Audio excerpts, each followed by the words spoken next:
Olá, meus seres! Eu espero que todos vocês estejam muito bem aí, focados para a segunda fase da Universidade Federal do Paraná, uma das melhores instituições desse país. Seja muito bem-vindo, bem-vinda à nossa revisão focado para a segunda fase da UFPR. Gostaria que você ficasse comigo até o final do vídeo, que a gente vai fazer uma revisão dos tópicos que você pode encontrar na prova, não, que você vai encontrar na prova. E também eu vou colocar alguns modelos de questões, então acompanhe o nosso trabalho aí até o final do vídeo. Se você não é inscrito ou inscrita, inscreva-se no nosso canal, deixe seu like, ative as notificações, o seu comentário, para a gente sempre melhorar a informação que chega até você. Então chegou na segunda fase da Federal, parabéns! Parabéns! Uma batalha imensa para a gente chegar na segunda fase e agora a gente vai acertar o máximo de pontos aí, acertar todas de biologia, com a pontuação máxima para você, sim, olhar o nome e ver ele na lista dos aprovados. Fiz uma separação aqui pensando em célula, mas eu já coloquei de cara aqui a ideia de vacinas. Você vai lembrar que na pandemia de Covid-19, pela primeira vez na história da humanidade, a gente vai usar vacinas de DNA ou de RNA para prevenção de doenças em humanos. Então a gente vai pensar em vacinas de DNA. Beleza. Se a federal for xarope e perguntar para você locais da célula que eu encontro DNA, então tem no núcleo celular, tem nas mitocôndrias e se for nas células vegetais ainda tem lá nos cloroplastos. Então nesses locais a gente encontra DNA. Ponto. O DNA carrega informação, lembra? Quando nós pensamos no DNA, ele tem duas fitas de nucleotídeos. E essa fita carrega informação para a produção de RNA. E o RNA pode ser chamado lá de RNA mensageiro, pode ser o pré-RNA mensageiro, pode ser o RNA ribossômico, o RNA transportador. Todos eles são produzidos a partir de DNA. Mas na síntese de proteínas, você tem o DNA formando o RNA mensageiro. Isso era a transcrição. O pré-RNA mensageiro nos eucariotos ele vai ser processado num processo chamado splice. Então retira os introns lá no núcleo e deixa só exons, que são a sequência expressas, ou seja, que vão orientar aminoácidos na proteína. Cada 3 letrinhas do RNA mensageiro um códon e orienta um aminoácido. E aí a gente vê a formação de proteínas. Ok? Lembrando isso, do DNA para o RNA, transcrição. Então a federal às vezes pergunta qual é o processo, você escreve a transcrição. A síntese de proteína é a tradução. E aí você responde a questão de acordo com o comando. Então sempre se atente ao comando. Leia o comando, respondi o que ele perguntou, ok, aí eu dou sequência e explico. Mas agora a prova pegou essa ideia e falou em vacinas. A vacina, ela pode conter o DNA? Pode. Você pode ter um vetor viral, aquele que leva. Esse DNA chegou nas nossas células, esse DNA serve de modelo para produzir um RNA. E esse RNA serve de modelo para a produção de uma proteína. Então lá no interior das nossas células vai usar a maquinaria, o RNA transportador carregando os aminoácidos, o RNA ribossômico formando o ribossomo, e aí serão produzidas as proteínas. A proteína produzida geralmente estava na superfície de um vírus, e aí isso serve como um antígeno, ou seja, a substância estranha. A ideia geral da vacina é colocar no seu organismo uma substância que funcione como um antígeno. O antígeno é uma substância capaz de promover uma resposta imune. E uma resposta imune é uma resposta de defesa. Então, antígeno, substância capaz de promover uma resposta imune. E aí, respondeu esse antígeno produzindo os anticorpos, que são proteínas de defesa, anticorpos ou imunoglobulinas. Vem pra cá, vem pra cá, vem pra cá. Mas e se a vacina for de RNA? Ela tem uma informação já na forma de RNA. Esse RNA vai ser introduzido nas nossas células, vai usar os ribossomos, vai usar a maquinaria lá, o RNA transportador, e vai produzir uma proteína. Ou a vacina pode ser de vírus inativado. Vírus inativado, ele passa por um protocolo e ele não tem a capacidade de manifestar a doença. Então ele foi inativado. Mas a superfície dele contém proteínas que funcionam como antígenos. Quando introduzido no nosso organismo, nós respondemos produzindo anticorpos. Quais as células que reconhecem como estranho? Linfócitos. Que estimulam essa produção de anticorpos? Linfócitos. Então, os linfócitos T, eles são importantes para esse reconhecimento, amplificar uma resposta. O linfócito B, para a produção específica de anticorpos. Quando ele sai da corrente sanguínea, vai lá para o tecido conjuntivo e forma os plasmócitos. E aí produz e secreta os anticorpos. Então, eu gostaria dessa lembrança associada à parte molecular, genética do DNA e do RNA, porque a Federal dá um jeito de colocar esses mecanismos aí em prova, tá bom? Se você lembrar também, código genético, relação do códon e o respectivo aminoácido. Ah, mas o código genético é degenerado. Sim, porque um aminoácido pode ser orientado por mais de um códon. Então isso é a degeneração do código genético, o aminoácido ser orientado por mais de um códon. O aminoácido metionina e o aminoácido metionina não é degenerado, só tem um códon, A ou G, que faz a sua orientação. Quando nós olhamos para o código genético, tem um início, A ou G, orientando metionina, tem um fim, UAA, UAG, UGA. Então, o código genético com início, código genético com fim, código genético degenerado, porque a gente pode ver um aminoácido sendo orientado por mais de um códon. Não são todos os aminoácidos que são degenerados, mas a degeneração do código genético, ela é importante. Lembra que você pode ter uma mutação lá num gene, região do DNA, produzir um RNA com uma sequência diferente, mas colocar uma mesma sequência de aminoácido na proteína. Por quê? Porque o código genético é degenerado. Então você pode ter códons diferentes e colocar o mesmo aminoácido. Beleza? Então isso aqui fica nesse blocão aqui. Humanos, parte da fisiologia dos humanos, hormônios e neurotransmissores. Os hormônios, geralmente, local de produção e função para sua prova. Então eu fiz uma lista aqui de prováveis. Insulina e glucagon. Um hormônio famoso para a Federal é a insulina. A insulina é produzida nas células beta do pâncreas e a insulina promove redução de glicose na corrente sanguínea. Então a glicose sai dessa corrente sanguínea, vai para o fígado e vai ser armazenada na forma de glicogênio.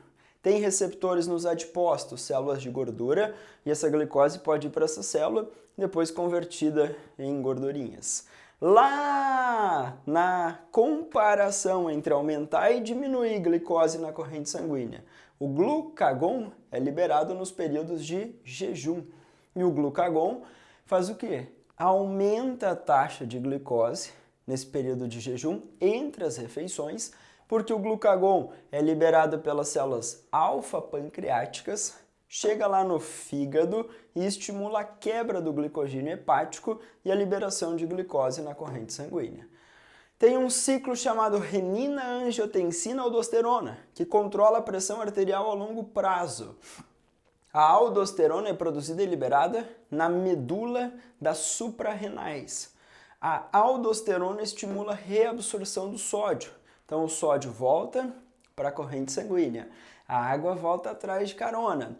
Então, esse ciclo renina-angiotensina-aldosterona vai influenciar na quantidade de sódio, consequentemente a água volta para a corrente sanguínea, isso aumenta a pressão arterial. A aldosterona também promove eliminação do íon potássio. Então a gente tem a lembrança. Tiroxina, ou T4, produzido na tireoide, a tiroxina, a tireoide produzindo T3 e T4. T4 tem iodo na sua formação. Nós temos um aminoácido chamado tirosina também, que é importante para a formação da tiroxina. A tirosina também vai ser modificada para a formação da adrenalina. Mas a tiroxina, ela tem o papel de aumentar o metabolismo celular. ela vai ter receptores lá nas mitocôndrias, vai aumentar a fosforilação oxidativa, aumentando a produção de ATP.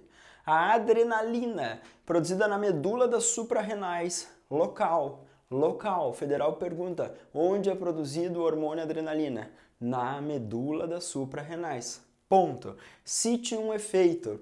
A adrenalina promove aumento da frequência cardíaca, aumento da frequência respiratória, aumento da taxa de glicose também na corrente sanguínea, naquela situação de preparar para fuga ou luta. Porque ela também é liberada no sistema nervoso periférico autônomo simpático, que produz e libera adrenalina e noradrenalina. Isso vai promover esse aumento, frequência cardiorrespiratória. Então você tem a adrenalina funcionando como um neurohormônio liberado na corrente sanguínea e também como um neurotransmissor liberado lá nas sinapses químicas. Sinapses químicas, aquela em que você não tem um contato físico entre uma célula e outra e ocorre a liberação do mensageiro químico chamado neurotransmissor. A acetilcolina é liberada pelo sistema parasimpático. Então, se a prova for específica para o sistema nervoso, a gente pode fazer essa associação. O simpático liberando esse neurotransmissor chamado de noradrenalina, lá nos receptores, lá nos alvos, ligação noradrenalina, aumento da frequência cardio, aumento da frequência respiratória, adrenalina também faz isso. Agora, se liberou a acetilcolina, eu estou pensando no sistema parasimpático. E lá no receptor, ele vai ter, como o nome sugere, o neurotransmissor funcionando como uma chavezinha. E aí a acetilcolina vai falar, calma coração, calma. Reduz a frequência cardio, reduz a frequência respiratória. Mas você vai lembrar que no sistema digestório, esse antagonismo aqui, ele é diferente. No sistema digestório, a acetilcolina aumenta a secreção de saliva, aumenta a secreção do suco gástrico, do suco pancreático, enquanto que o sistema simpático, liberando a noradrenalina, reduz a produção de saliva, reduz a produção de suco gástrico, de suco pancreático. Então, cuidado com essa relação local de produção e os seus efeitos na fisiologia dos seres humanos. Doenças. É difícil a prova da Federal não colocar uma doença para a gente pensar. Eu citei algumas que apareceram no noticiário aqui e pensando também em outras que a Federal faz tempo que não cobra. Raiva, por exemplo. Tivemos a publicação novamente daquela informação na cidade de Toledo, no oeste do Paraná, de que uma estudante encontrou um morcego lá de boa, foi lá e pegou o morcego e as autoridades sanitárias ficaram sabendo, falando, opa, você não tem que cuidar, não pode fazer isso. Chegaram lá, interditaram o prédio, levaram o morceguinho, foram fazer análises do morcego.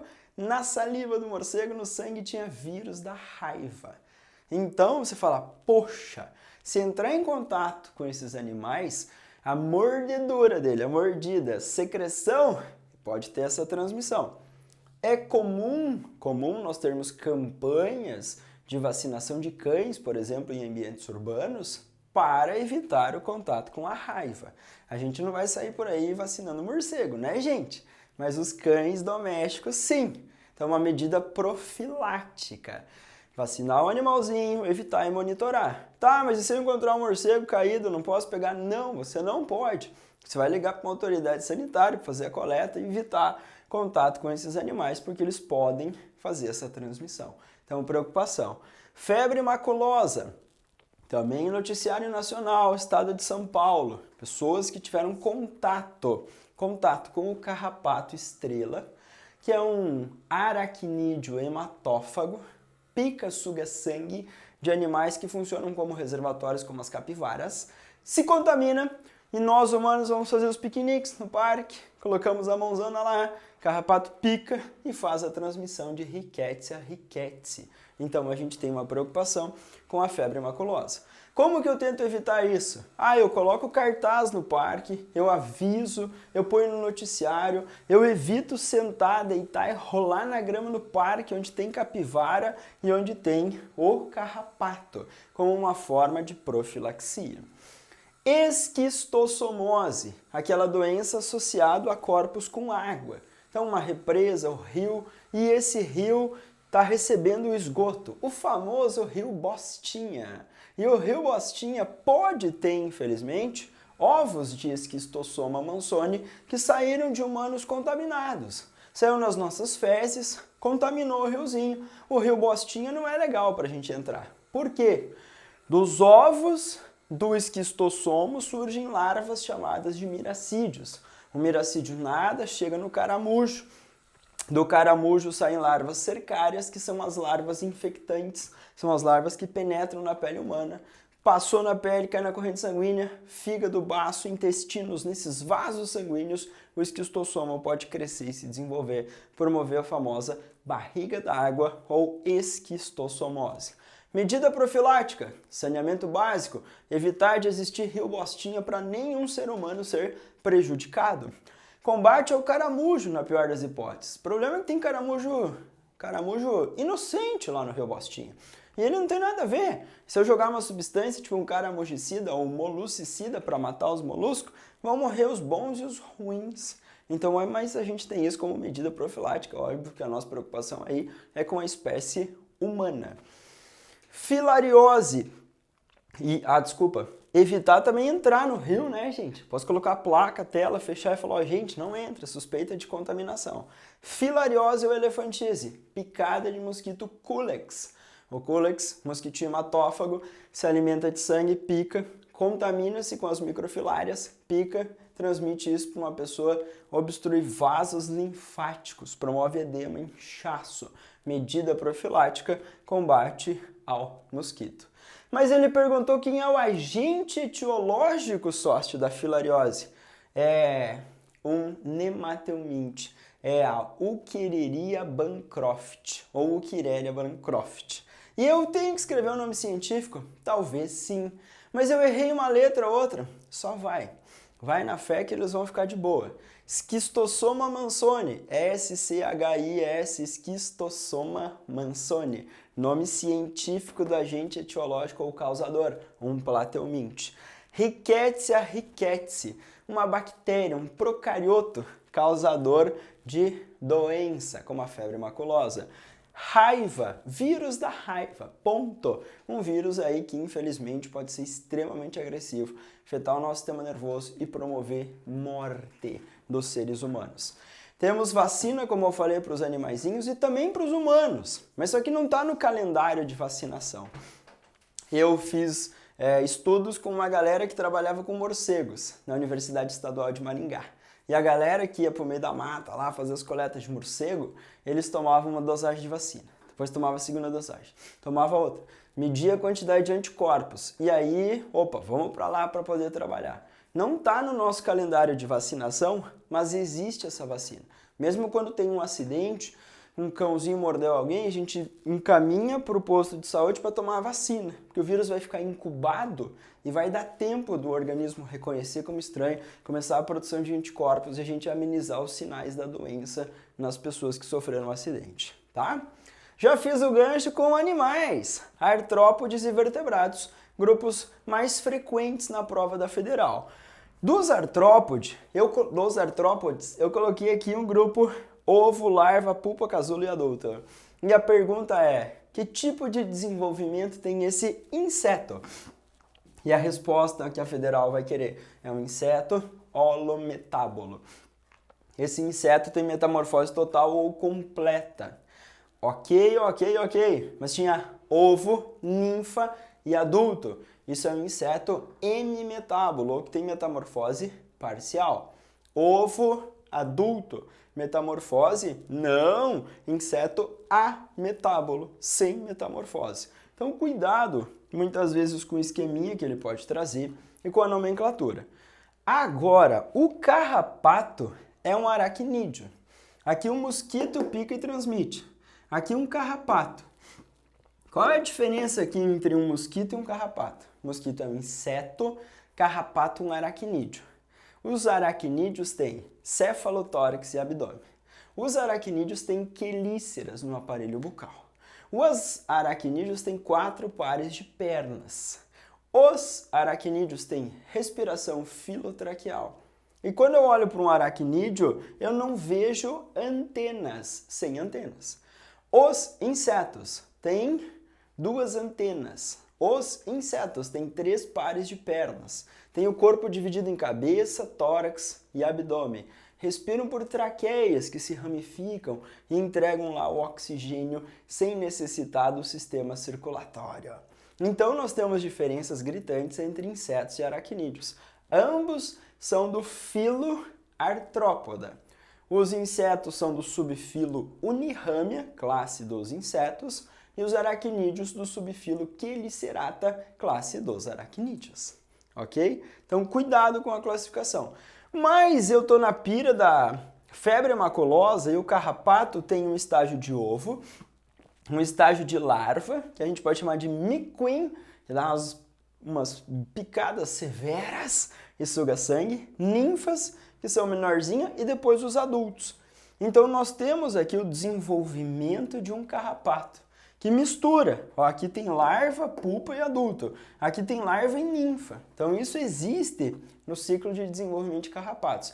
Eu não acredito que ele chegue nesse patamar para decoreba, tal, mas existe isso. Então se falar no carrapato, é o aracnídeo e a gente tem esses estágios de desenvolvimento. Mais comum, talvez, o pensamento do desenvolvimento dos insetos. Nos vertebrados, peixes, anfíbios, répteis, aves e mamíferos.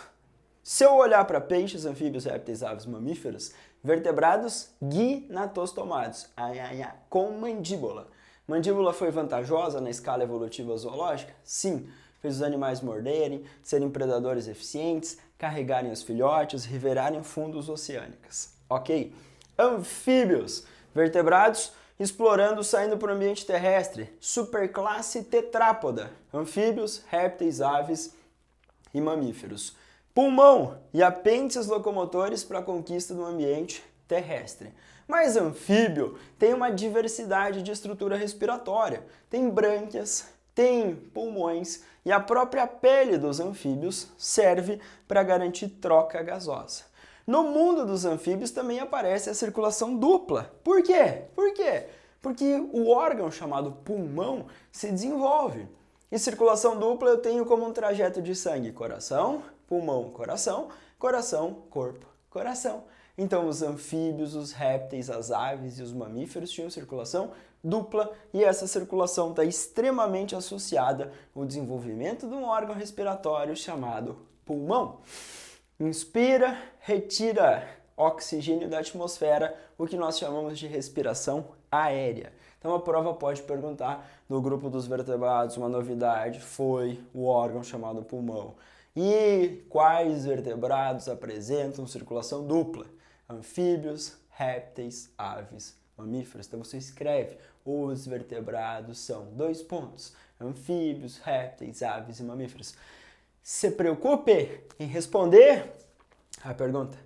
Veja se você entendeu. Ele perguntou quais são os grupos. Eu coloquei quais são os grupos? Sim, perfeito. É isso aí que a Federal quer de você, tá? Porque depois vocês vão me mandar mensagem, vocês vão entrar em contato. Sócio do céu, vamos entrar com recurso, porque eu preciso de uns pontinhos aqui. Eu estarei disponível, ajudarei todos vocês. Mas para evitar necessidade de recurso, vamos brilhar nessa segunda fase. Ovo amniótico. Grupo de animais que botou esse ovo amniótico? Répteis. E o ovo amniótico foi aí herdado por aves e mamíferos também. Então, os répteis, as aves e os mamíferos têm o ovo amniótico. Lá dentro tem um anexo chamado de âmnion. Esse líquido amniótico protege o embrião, evita a desidratação, permite o embrião crescer e se desenvolver, lubrifica o embrião. Então, isso foi importante. Conquista do ambiente terrestre. Qual a maior inovação ou novidade evolutiva para os vertebrados conquistarem o ambiente terrestre? A Federal perguntou qual. Você vai lá e escreve o ovo amniótico. Que grupos animais apresentam a postura desse tipo de ovo? Os répteis, as aves e os mamíferos. Quero ver brilho no coração. Endotermia. 2 grupos, aves e mamíferos. Gera um calor interno, mantém metabolismo constante. Só que a evolução chegou e bateu na porta e falou, opa, isso tem um preço. Qual é o preço disso? O preço disso é alto. É muito oxigênio, é muito nutriente. Quantas vezes por dia um endotérmico come? Muitas vezes. Pensa em você, tomou café da manhã, lanche da manhã, depois almoço, lanche da tarde, antes de dormir, no meio da noite. Você fala, caraca, o custo é muito grande. Estamos aqui de boinha porque a oferta de alimento é grande nesse planeta hoje. Claro que para a espécie humana nem todos, infelizmente, têm a mesma distribuição alimentar. Mas pensando na evolução dos endotérmicos, o custo é grande. Uma atmosfera rica em oxigênio, 21%. Aê! Joga oxigênio para dentro, faz respiração aeróbica, gera ATP, parte do calor interno para manter a nossa temperatura corporal. Mas o custo, buscar comida monstruosamente. Então, aves e mamíferos têm que buscar comida constantemente para manter essa endotermia. Peixes, anfíbios e répteis ectotérmicos, dependem da temperatura externa para manter as atividades metabólicas.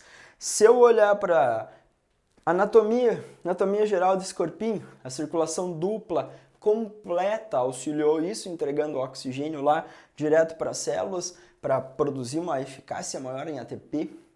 Revestimento corporal, pelos, penas, camadinha de gordura, nosso tecido adiposo, funcionando como uma reserva e uma barreira também para evitar a perda excessiva de calor. Então, adaptações importantes para a conquista desse ambiente ou para a manutenção da endotermia nesses ambientes de polo a polo do planeta. Os animais endotérmicos conseguem sobreviver nesses lugares extremos, mas necessitam de uma oferta de alimento, oxigênio da atmosfera. E as plantas? Plantinhas! Federal do Paraná, pensando em planta, ano passado a questão veio com fungo, lembram? Aquela comparação do fungo. Por que fungo não é planta, basicamente, era a pergunta. Os fungos têm quitina na parede celular, são heterotróficos, as plantas têm celulose, são autotróficos, os fungos armazenam glicogênio, as plantas amido. Ano passado, esquece o que aconteceu ano passado, bora pra frente. Grupos vegetais, B de briófita, P de pteridófita, G de gímeno e A de anjo. O famoso cladograma. Vai que a federal vem com arrozinho e feijão, como ela vem sempre para citar exemplo. Né, gente? Aí ela pergunta, uma araucária é o quê? Você escreve, é uma gimnosperma. O IP amarelo é o quê? Que ela fez em edições anteriores. É uma angiosperma. O milho, uma angiosperma monocotiledônea.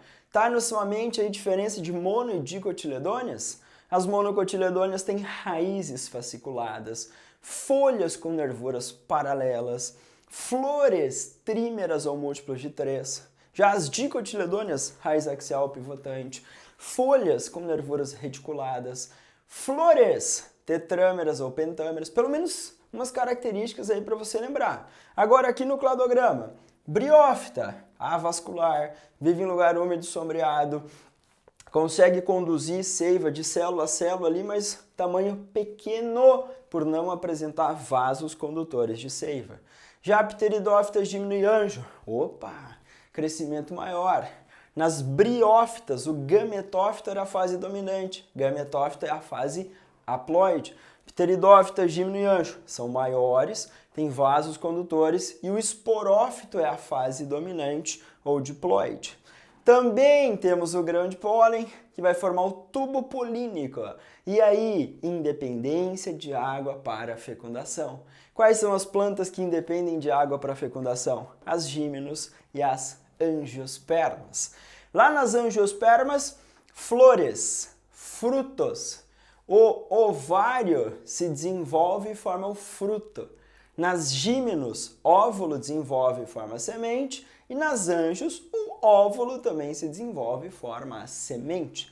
Lá dentro da semente tem o embrião. E o embrião pode usar reservas, ou do endosperma, que no caso das anjos é 3N ou triploide. O endosperma tem células maiores, 3N triploide, as células são maiores, contém mais reserva no interior para passar para o embrião. Também temos reservas em cotilédones, que são folhas modificadas para armazenar nutrientes. Mas as angiospermas dominam a era cenozoica, a era aí que a gente está vivendo, que também é a era dos mamíferos, a era cenozoica. Então, a gente tem uma grande dispersão delas com adaptações para explorar esse ambiente. Polinização feita pelo vento, anemofilia, comum em gímenos, comum em anjo. Agora, nas anjos, pode vir um beija-flor para polinizar. Beija-flor é uma ave, ornitofilia o nome da polinização. Se a federal perguntar como são chamados os tipos de polinização realizada por insetos, entomofilia, morcegos, quiropterofilia, vento, anemofilia. Então, forma de polinizar. Polinizar transporta o pólen e depois cresce o tubo e fecunda. Fecunda. Tem núcleo espermático no interior do tubo polínico, que daí o núcleo espermático é o gameta, que fecunda o gameta feminino, chamado oosfera. O núcleo espermático é o gameta masculino. 5 hormônios, 4 hormônios, eu não coloquei aqui as citocininas, mas citocininas são hormônios que estimulam a divisão celular. Citocininas estimulam a divisão celular. Etileno, o hormônio gasoso, que vai influenciar a maturação dos frutos carnosos. Também vai contribuir junto com a auxina para a queda das folhas. A auxina é o hormônio que promove aquele movimento de curvatura chamada tropismo. Lembra que onde tem mais luz, tem menos auxina. Então, no caule, o lado iluminado, menos auxina, a auxina migra para o lado não iluminado, as células crescem mais e curva para a fonte luminosa. Fototropismo positivo do caule envolvido com o hormônio auxina. Cortei as pontinhas dos galhos da árvore e aí ela cresce lateralmente. Por quê? Porque quando eu quebro as pontinhas, eu quebro a dominância apical. A dominância apical é a auxina produzida nas extremidades, ela é conduzida de célula a célula e inibe o crescimento das gemas laterais. Quando você poda, você quebra essa dominância e aí cresce a gema lateral, folhas, brotos e ramos. O ácido abscísico, liberado em condições, temperaturas altas, ácido abscísico liberado estimula o fechamento dos estômatos. Estômatos são anexos da epiderme que realizam a transpiração, perda de água na forma de vapor. Então, o ácido abscísico é um hormônio que vai influenciar no fechamento do estômago. Estresse hídrico, seca, liberação do ácido abscísico, fecha o estômago. A giberilina, G de giberilina, G de germinação, estimula a germinação das sementes. A giberilina estimula a germinação de sementes. Em algumas plantas estimula a floração também, para a época depois reprodutiva. Mas a prova muitas vezes foca no antagonismo desses dois, da giberilina e do ácido abscísico. A giberilina estimula a germinação e o ácido abscísico fala, dá uma segurada, calma aí, dá uma segurada. O ácido abscísico estimula a dormência, inibe a germinação e a nossa querida amiga giberilina estimula a germinação. Quando nós olhamos para a botânica, essa relação aí. Estou arriscando essas ideias, você vai lembrar de vasos condutores de seiva, xilema conduzindo a seiva bruta. A federal perguntou, qual a composição da seiva bruta? A seiva bruta é composta por água e sais minerais, ponto. Qual o vaso condutor que conduz? A seiva bruta é conduzida pelo xilema, ponto. E o floema conduz a seiva elaborada orgânica, formado principalmente por água e compostos orgânicos, glicose, sacarose fluindo lá dentro, ok? Um pulgão foi lá e puf, furou a plantinha e sugou a seiva. O pulgão foi buscar água e sacarose, então ele perfurou, chegou no floema e sugou essas substâncias orgânicas. O pulgão também é um inseto. E eu estou pensando agora em competição interespecífica, gráfico. Tem que aparecer um gráfico, hein, federal? Ajuda nós aí, dia 5, federal. Aparecer um gráficozinho na prova de competição. A prova pode falar que a espécie A vive num ambiente e está lá de boa, geralmente cresce, atinge o K, carga biótica máxima. Espécie B cresceu, atingiu o K, carga biótica máxima. Aí um biólogo fazendo estudos colocou essas duas espécies no mesmo ambiente e obteve o seguinte gráfico. Um gráfico famoso, você que está estudando aí bastante tempo, tá ligado o que está acontecendo? E aí, esse gráfico, a espécie A e a espécie B. Mas você vai lembrar monstruosamente que a competição sempre é uma relação negativa. Você vai falar, ô Sócio, mas ela se manteve ali. Eu vou falar, sim, só que quando ela estava crescendo separadamente, ela tinha um tamanho maior. Então, sempre a competição interespecífica afeta as duas espécies. As duas acabam sendo prejudicadas. Claro que essa B está sendo mais prejudicada e ela pode até ser extinta daquele ambiente se a competição for muito intensa. É o princípio da exclusão competitiva de Gauss. Espécies diferentes têm nichos semelhantes, então essa sobreposição de nichos faz com que elas competem pelos recursos do ambiente. Se eu olhar para o milho aqui, milho é produtor, P de produtor, muito bem. O milho faz fotossíntese, produz produtividade primária bruta, taxa de fotossíntese. Produtividade primária líquida, fotossíntese menos a respiração que ele consome. Aí ele construiu os tecidos, e aí ele produziu os seus componentes. E aí vai lá a lagartinha e come. Beleza, consumidor primário. A lagarta mantém uma relação de herbivoria. O pássaro foi lá e também comeu, consumidor primário. Esses dois competem por esse recurso. Então eles vão ter uma sobreposição de nichos ecológicos. Se cair cadeias, teias alimentares, tenha paciência e organiza. Veja quem é produtora. Geralmente vai estar um ser autótrofo fotossintetizante. Ou, se for uma cadeia no fundo oceânico, bactérias que realizam quimiossíntese. Mas se não, é um ser fotossintetizante. Ele é o produtor. Ele produz, ele é autótrofo e ele disponibiliza parte dos compostos orgânicos para os outros indivíduos dos níveis tróficos. A energia sempre sai de onde está em maior quantidade para onde está em menor quantidade. A energia percorre um fluxo unidirecional. Ela não é reciclada, não é reutilizada. Ok? Então a gente vai pensar na organização de teias e cadeias. Produtor, consumidor primário, consumidor secundário, terciário, eu já pulei. E a sua sequência. Bactérias e fungos são decompositores. Conseguem reciclar a matéria. A matéria, sim, a gente consegue ver reciclagem, mas a gente vai ver lagarta, pássaro, milho morrendo ou perdendo parte do corpo e aí sofrendo essa ação dos decompositores. Teremos essa relação importante dentro de ecologia, tá bom? E teoria sintética da evolução. Quando nós pensamos em evolução, é muito difícil a Federal não cobrar, mas na última edição ela não cobrou assim, diretamente. O foco maior da Federal sempre foram os tipos de seleção natural, então eu já coloquei de cara. A teoria sintética da evolução foi um conjunto de conhecimentos para explicar como as espécies evoluem. O evolucionismo ele veio com um pensamento de que as espécies mudam com o tempo, diferentemente do pensamento fixista, que defendia que as espécies não mudavam. Nós temos evidências da evolução, os fósseis, o estudo da anatomia comparada, da biologia molecular comparada ou bioquímica comparada.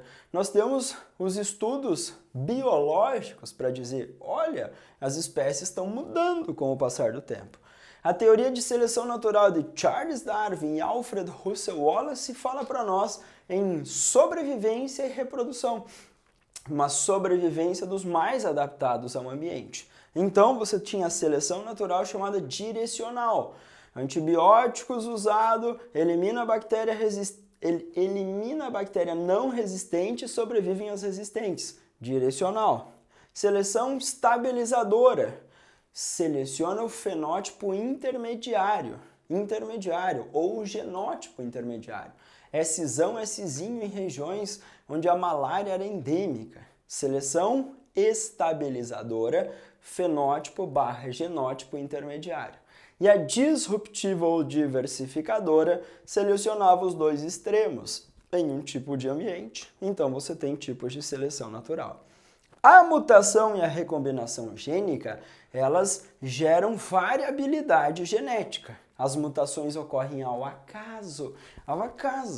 Independente do uso de medicamentos, independente do uso de substâncias, claro que existem substâncias ou fatores mutagênicos. O excesso de raio ultravioleta, drogas, radiação. Mas a mutação é uma alteração ao acaso, lá na sequência de nucleotídeos do material genético.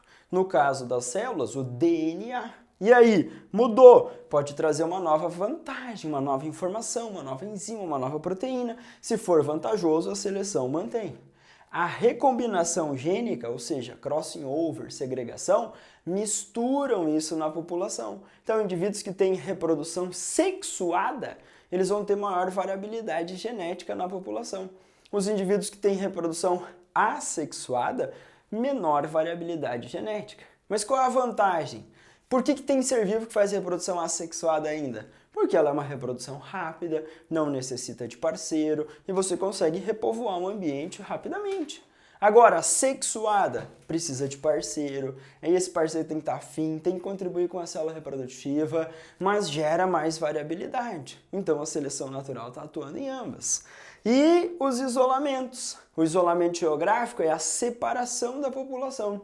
Aquelas populações ficaram isoladas, com o tempo elas foram acumulando mutações diferentes, características distintas ou diferentes, ação da seleção natural e com o passar do tempo se estabelece um isolamento reprodutivo. O isolamento reprodutivo impede que os indivíduos da população cruzem e gerem descendentes férteis. E aí você começa a ver a especiação, ou seja, a formação de novas espécies. Se ocorrer nesses ambientes isolados ou separados, a especiação é chamada de alopátrica. Se ela ocorre no mesmo ambiente, aí ela é chamada de simpátrica. Então essa é a minha aposta para a Universidade Federal do Paraná. Falei um pouco de tudo, mas para você ir recuperando nesse cérebro, para você fazer uma excelente prova. Acompanhe no teste agora, que eu peguei questões principalmente de FUVEST aí, para você olhar como a gente pode escrever e fazer sim uma excelente segunda fase, pontuação máxima para você. Teste na tela para você. Bactérias Escherichia coli foram cultivadas durante várias gerações em um meio de cultura na qual toda a fonte de nitrogênio era o isótopo pesado N15. De uma amostra dessas bactérias, a amostra A, extraiu-se o DNA que foi submetido a uma técnica de centrifugação que permite separar molécula de DNA de acordo com a sua densidade. O restante das bactérias foi transferido para um meio de cultura onde todo o nitrogênio disponível era o isótopo normal N14. Retirou-se uma segunda amostra, a amostra B.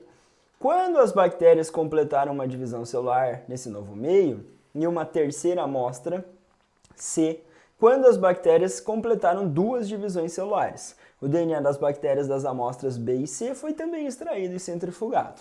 Então olha a figura aí, densidade com N14, na amostra A não tem nada, na amostra A só tem com N15, na amostra B tem 15, 14 e na amostra C tem 15, 14 e aparece lá em cima 14. A figura mostra o resultado da centrifugação do DNA das três amostras de bactérias. Por que na amostra B todo o DNA tem uma densidade intermediária entre o que é constituído apenas por N14 e o que contém apenas N15? Considerando que na amostra C a quantidade de DNA separada na faixa inferior é X, a quantidade de DNA que há na faixa superior, que quantidade de DNA há na faixa superior? Então, vamos pensar aqui na nossa imagem na preocupação. Na letra A, ele pergunta por que a amostra B, todo o DNA tem uma densidade intermediária entre o que é constituído por N15 e 14. Então, na amostra B, todo ele tem intermediário. Eu só fiz um desenho aqui. Então, no A você tinha o N15, no B você tem o N14 e 15, e na C tem N14 e N15, e N14. Então, a gente tem essas imagens. Por quê? A resposta é porque a duplicação do DNA é semi-conservativa, ok? Como que eu vou explicar isso? Inicialmente, molécula de DNA continha um isótopo N15, então a fita era N15, N15. Esse N do nitrogênio vai estar lá na base nitrogenada, na adenina, timina, citosina e guanina. Lembra que o DNA dupla hélice, DNA, molécula de DNA tem duas fitas de nucleotídeos, adenina pareamento com timina, citosina com guanina. E aí as fitas são separadas. Vem uma enzima chamada helicase, separa as fitas, a DNA polimerase constrói a fita nova. Só que essa construção foi num ambiente onde tinha nitrogênio 14. Então por que é semiconservativa? Conservou a metade, N15, 15, separou, e cada uma das fitas N15 serviu de molde para produzir uma fita nova, e aí vai ser N15 e N14. Na segunda duplicação, duplicou de novo, vai acontecer o quê? Separa a fita, ó, N15, N14, e vai construir uma fita nova, N14, 14. Então a gente vai ter uma duplicação semi-conservativa, ou seja, sempre conservando a metade. Então dessa maneira você ia explicar. A pergunta B, considerando que na amostra C não tem mais nitrogênio 15 lá na imagem, só tem 14, 15 e 14. Ele fala, a quantidade de DNA esperado na faixa inferior é X, e a quantidade de DNA na faixa superior? Na faixa inferior você tem essa aqui, ó, essa que é a N1514, essa que é a N1514. Então aqui tem 1, 2, 3, 4 moléculas de DNA. Aqui 2 representam X, vai sobrar mais X, ou seja, a mesma quantidade. Na faixa superior é uma quantidade X de DNA. Então vamos contar com o sócio. 1, 2, 3, 4. Essas duas aqui representam X, ou seja, a metade. Tem duas N1514. Vai ter na faixa superior também 2 moléculas de DNA, só com N14, N14, ou seja, uma quantidade X de DNA. Se aparecer, bora, vai lembrar de mim, se preocupe em responder a questão. Então a Federal perguntou por quê? Porque a duplicação do DNA é semi-conservativa. Quantidade de DNA na faixa superior a uma quantidade X de DNA, entendeu? E aí você brilha estrelinha. Questão 2 na tela para você. Caminhando por uma floresta, um estudante deparou com diversidade de habitat e de grupos de plantas. Árvores altas, como a araucária ou pinheiro do Paraná, árvores frutíferas menores, como a pitangueira, ambas crescendo sob pleno sol. Também encontrou muitas samambaias nas partes sombreadas da floresta. Nos locais permanentes e úmidos do solo havia musgos. Na tabela abaixo, grupos de plantas estão ordenados de acordo com o seu surgimento na evolução das plantas terrestres. Complete a tabela entre as plantas observadas pelo estudante. Identifique representantes dos grupos listados na tabela. Aponte uma estrutura que apresenta novidade evolutiva, diferenciando cada grupo do anterior. Então, vem para cá, completar a tabela. Eu coloquei aqui milho, mas no enunciado está a pitangueira. Mas tudo bem, tudo bem. Grupo, briófita. Representante, musgo. Na tabelinha que ele deu para nós, a novidade está apagada. Mas Soste, as briófitas são vegetais que foram para o ambiente terrestre. Sim. Por que plantas não são algas? Porque as plantas possuem tecidos e órgãos. As plantas formam tecidos e órgãos. As plantas são embriófitas, elas formam um embrião e cuidam desse bebezinho planta, desse embriãozinho. Já as algas são talófitas, têm um corpo, mas não formam tecidos e órgãos, e as algas não cuidam desses embriões. Então, musguinhos são vegetais. Avasculares ou atraquiófitos em lugares úmidos, sombreados. O anterozoide é o gameta masculino, nada até a oosfera para fecundar. Se aparecer um ciclo nas briófitas, o gametófito é dominante e o esporófito é transitório. O esporófito cresce acima do gametófito. Agora, pteridófitas, samambaias. Novidade, vaso condutor de seiva. Gimnospermas, pinheiros, que ele cita ali para nós. Pólen, tubo polínico. Semente, estruturas como novidade. A pitangueira que ele citou aí é uma angiosperma. O milho que eu citei aqui, uma angiosperma. Pitangueira é uma dicotiledônia, milho uma monocotiledônia. Flores, frutos, endosperma triploide são novidades evolutivas que você vai associar com o grupo de angiospermas. Federal pode fazer isso, te dá a tabelinha completa, sem estresse, sem encher muita enrolação. Então, se aparecer esse tipo de questão, confiança em preencher ali e ganhar nota máxima. Questão de número 3 na tela para você. Num estudo, a população de inseto Calliotryps phaseoli, espécie A, permaneceu isolada de outros insetos. No gráfico 1, abaixo mostra o número médio de indivíduos por planta registrado ao longo de 6 semanas. Então, espécie 1 isolada, o número de indivíduos lá por planta que chega quase a 8 em número de semanas. Em outra situação de estudo, os insetos da espécie Calliotropis phasila, espécie A, foram mantidas na presença de inseto Orius insidiosus, espécie B. O gráfico 2 mostra o número de insetos da espécie A por planta. Gráfico 2, espécie A na presença da espécie B, o número de inseto cai a menos de 1, praticamente desaparecendo. Cite uma interação ecológica que possa ter ocorrido entre as espécies A e B. Que informação fornecida nos gráficos apoia sua resposta? Vem pra cá. Relação ecológica de competição interespecífica. Então, a primeira coisa que ele te perguntou, qual é a relação? Uma relação ecológica de competição interespecífica, espécie A, espécie B. Ele colocou o nome científico de espécie ainda. Para que colocar o nome científico? Para facilitar a comunicação no mundo científico. Por que usar o latim, que é uma língua que não sofre alteração escrita? Facilita a comunicação internacional. Nós não vamos dar o mesmo nome científico para a mesma espécie, mas em lugares diferentes. Então, a espécie A e a espécie B, elas estão competindo. Ele pede que informação no gráfico. No gráfico, na presença da espécie B, a população da espécie A diminui, quase sendo eliminada do ambiente. Isso pode ser explicado pelo uso de recursos do ambiente quando as espécies apresentam sobreposição de nichos ecológicos. Então é uma competição interespecífica, elas querem o mesmo recurso e elas competem. Nicho ecológico era um modo de vida, lembra aquelas definições legais? O que a espécie faz quando ela faz? O conjunto de fatores bióticos e abióticos que interferem na sobrevivência da espécie fazem parte do seu nicho ecológico, ou seja, do seu modo de vida. Ah, mas o inseto estava numa planta, então aquele é o local de vida, seria o habitat desse inseto. Então nós teremos basicamente esse pensamento em relação ao gráfico e à competição. Questão número 4 na tela para vocês. Uma população de bactérias foi colocada em um meio de cultura saturado de um determinado antibiótico.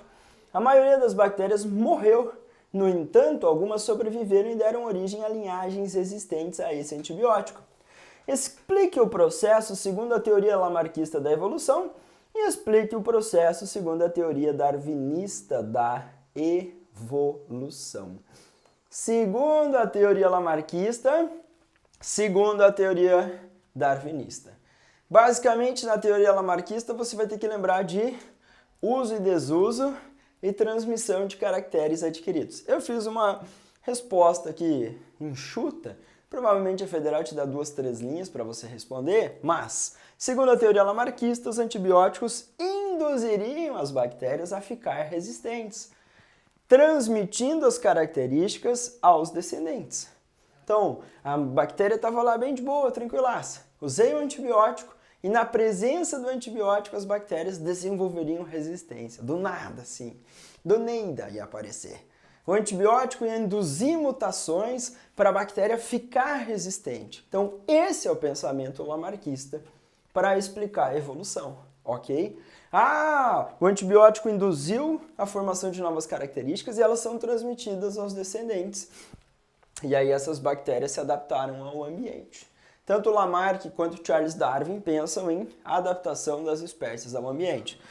Pela teoria darwinista, o antibiótico atua como um agente seletivo, matando as bactérias sensíveis. As bactérias resistentes sobrevivem, reproduzem-se, gerando uma linhagem de bactérias resistentes. Então assim surgiram as superbactérias.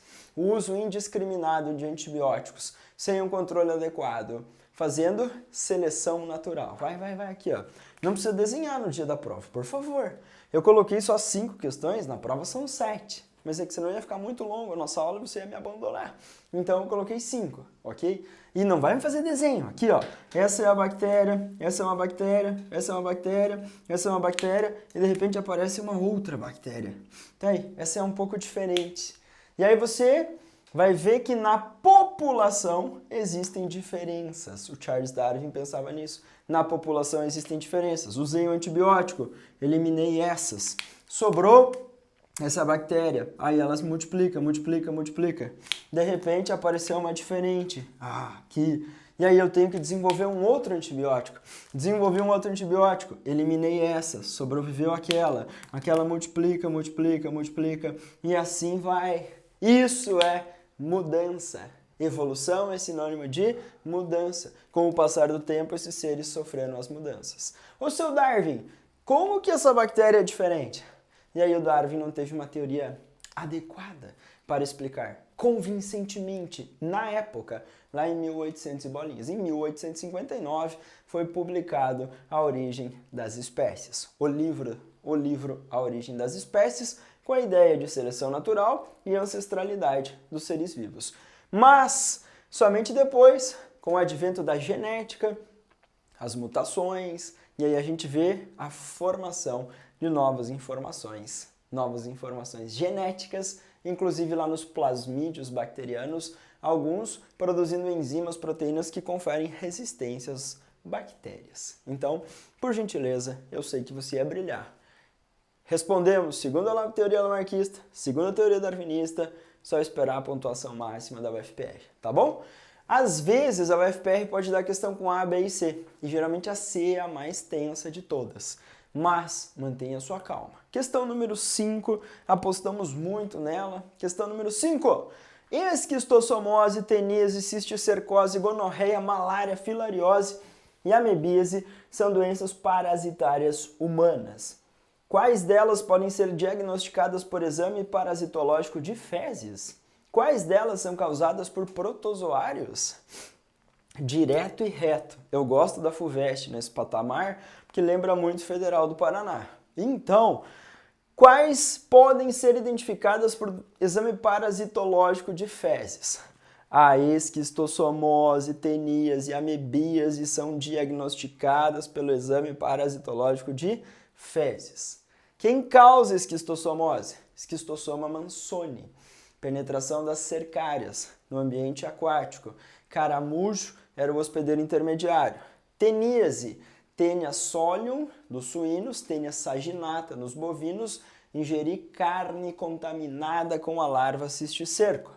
Amebíase, a entamoeba histolítica e cistos, forma de resistência na água e nos alimentos. Ingerir, aí lá no intestino crescem as amebinhas que são os trofozoítos, a forma alimentar de multiplicação. A forma de resistência é cística, ou cisto, e a forma alimentar de trofozoíto. Na letra B, doenças causadas por protozoários. Ele pergunta quais são causados por protozoários. A malária e a amebíase são causados por protozoários. Simples, boa. Professor, eu escrevi o nome científico. Professor, eu esqueci. Ele não perguntou. Se ele não perguntou, não tem problema. Mas a malária é causada por protozoários do gênero Plasmodium e a amebíase por entamoeba histolítica, então a nomenclatura científica. Eu coloquei o nome científico, eu uso o traço aqui para indicar que eu estou destacando o nome científico porque é o nome de uma espécie. Então, por gentileza, respondemos. Na questão tinha ainda a gonorreia. A gonorreia é uma bacteriose, uma doença causada por bactéria, transmitida por relações sexuais desprotegidas. Como eu falei, coloquei 5 questões, espero ter dado aí um norte para você. Por gentileza, a maior dica que eu dou é, quando você estiver olhando a questão, leia a sua resposta. Vê se você encaixa lá com as perguntas da Federal. Respondi tudo que a Federal perguntou? Sim. Tá satisfatório? Vai pro abraço que vem a nota máxima na prova discursiva. Se você não é inscrito ou inscrita, se inscreva no nosso canal, deixe seu like, ative as notificações para a aula chegar rápido para você, para que sim a gente possa ajudar você a entender essa disciplina maravilhosa chamada Biologia. Uma excelente segunda fase da Federal para todos vocês.